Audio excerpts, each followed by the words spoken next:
300 বছরের পুরনো এই রাজকীয় মন্দিরের উপরের তলায় ওঠার সিঁড়িতে কেন সবসময় এমন তালা ঝোলানো থাকে? কেন এখানে সাধারণ মানুষের ওঠা একদম নিষিদ্ধ? পুরো মন্দিরে মানুষের কোনো ছবি বা নকশা বসানো যেখানে কঠোরভাবে নিষিদ্ধ, তার ঠিক এক কোণে এ কিসের মুখ লুকিয়ে রাখা হয়েছে? ইট পাথরের ব্যস্ত শহর আর হাইওয়ের কোলাহল তো রোজই দেখা হয়, কিন্তু এই কোলাহল থেকে একটু দূরেই যে 300 বছরের পুরনো এক ইতিহাস লুকিয়ে আছে তা কি জানতেন? আমরা গিয়েছিলাম সেই ইতিহাসকে কাছ থেকে দেখতে এবং আপনাদের দেখাতে।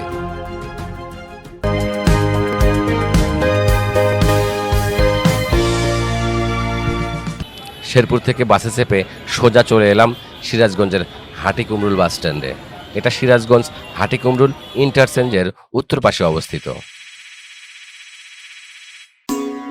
বাস স্ট্যান্ড থেকে উত্তর দিকে 1-150 গজ গেলেই হাইওয়ে থেকে পূর্ব দিকে নেমে গেছে একটি সুন্দর করে ব্লক বিছানো পথ।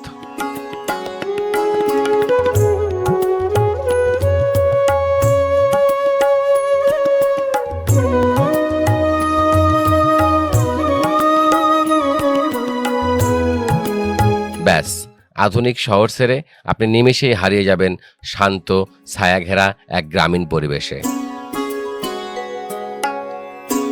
এই সুন্দর রাস্তা ধরে মাত্র 5 মিনিটের হাঁটা পথ। আমরা যাওয়ার পথেই চোখে পড়ল বাংলার চিরচেনা সেই অপরূপ দৃশ্য। কড়া রোদের মাঝে এক ঝাঁক দুরন্ত শিশু কিশোর পুকুরের শান্ত জলে মেতে উঠেছে বাঁধ ভাঙা আনন্দে। বাচ্চাদের এই গোসল আর জলকেলির দৃশ্য যেন নিমিষেই মনটাকে চাঙ্গা করে দেয়।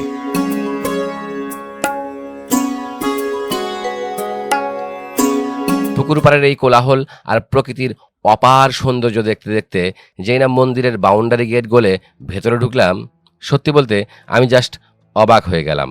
এত সুন্দর, এত বিশাল আর নিখুঁত কারুকাজের মন্দির এর আগে কখনো দেখিনি।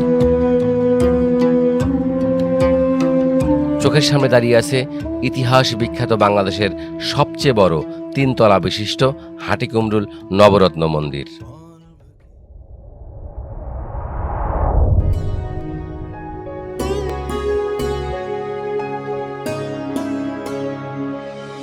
এখানে ঢুকতে কোনো টিকিটের বালাই নেই, তবে গেটের কাছে একজন রেজিস্ট্রার থাকেন। নিরাপত্তার খাতিরে দর্শনার্থীদের নাম, ঠিকানা আর মোবাইল নম্বর খাতায় এন্ট্রি করতে হয়। ইতিহাস থেকে জানা যায় নবাব মুর্শিদ কুলি খানের আমলে 1704 থেকে 1728 সালের মধ্যবর্তী সময়ে তার নায়েবে দেওয়ান রামনাথ ভাদুরী এটি নির্মাণ করেন। স্থানীয়ভাবে এই প্রাচীন স্থাপনাটি দোলমঞ্চ নামেও পরিচিত। মন্দিরটা চারদিক ঘুরে দেখতে গিয়ে খেয়াল করলাম প্রাচীন স্থপতিদের নিখুঁত মাপঝোঁকের কারণে মন্দিরের যেদিক থেকে তাকানো হোক না কেন মন্দিরটাকে হুবহু একই রকম লাগে। বাইরে তখন গরমে ঘেমে নিয়ে একাকার অবস্থা, কিন্তু চুন সুরকির মোটা দেওয়ালের মন্দিরের ভেতরটা যেমন নিস্তব্ধ তেমনি স্বর্গীয় শীতল ঠান্ডা পরিবেশ।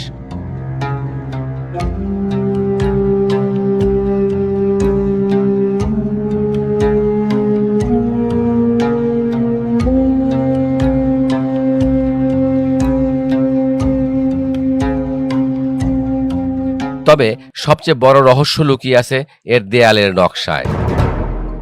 পুরো মন্দিরের গায়ে কেবল ময়ূর আর পেঁচার টেরাকোটা ছাড়া অন্য কোনো প্রাণী বা মানুষের আকৃতি দেখাই যায় না।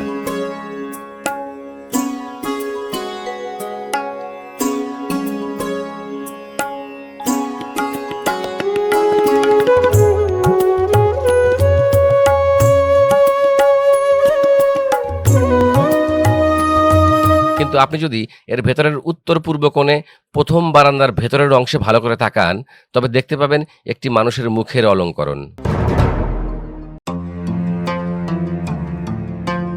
কেন এই একটি মাত্র মুখ অলঙ্কৃত করে রাখা হলো তা আজও এক রহস্য।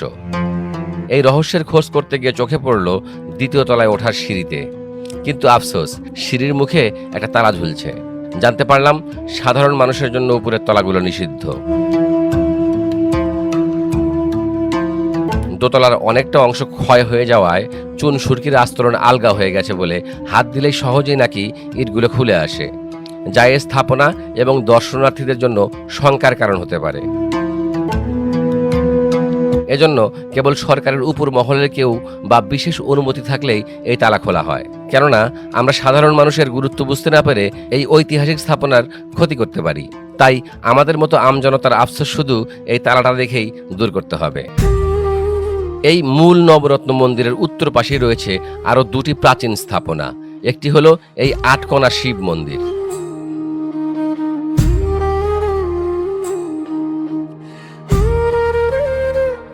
যার শিবলিঙ্গ ছাড়াই লাল কাপড়ে মোড়ানো ওই ঐতিহাসিক পাথরখণ্ডটি কিন্তু এই অঞ্চলের প্রাচীন ধর্মীয় আচারের এক অদ্ভুত ও রহস্যময় সাক্ষী।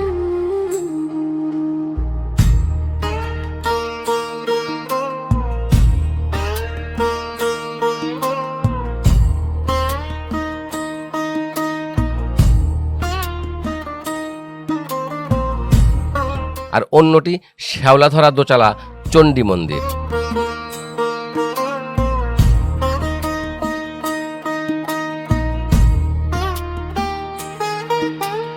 যা বাংলা মন্দির নামেও পরিচিত।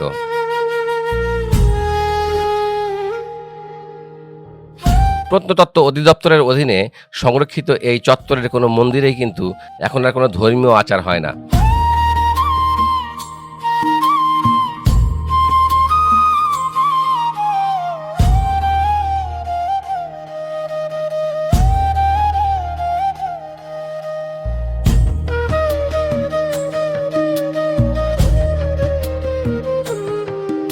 তবে প্রাচীন টেরাকোটার আসল রূপ দেখতে হলে এই চত্বর থেকে দক্ষিণ পশ্চিম দিকে প্রায় 200 গজ এগিয়ে যেতে হবে।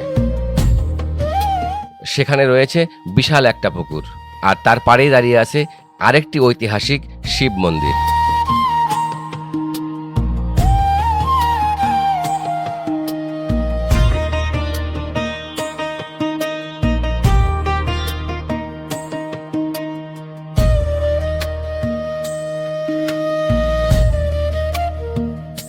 নবরত্ন মন্দিরের দেয়ালে যেখানে মানুষের অবয়ব এড়িয়ে যাওয়া হয়েছিল, এই পুকুর পাড়ের শিব মন্দিরের গায়ে কিন্তু এখনো মানুষের আকৃতির সেই প্রাচীন পোড়ামাটির ফলকগুলো স্পষ্ট রাজত্ব করছে।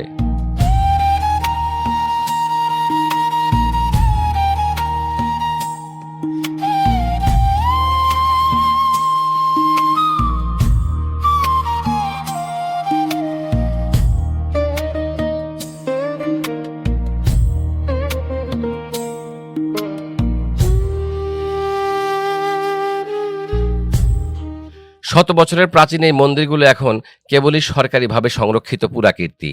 তাই এখানকার সনাতন ধর্মাবলম্বীরা তাদের নিয়মিত ধর্মকর্মের জন্য নবরত্ন মন্দিরের বাউন্ডারির দেওয়ালের ঠিক দক্ষিণ পাশেই নতুন করে গড়ে তুলেছেন আরেকটি মন্দির। প্রাচীন ইতিহাসের ছায়াতলে এই নতুন মন্দিরেই এখন নিয়মিত মুখরিত হয় ঢাক আর শঙ্খধ্বনিতে।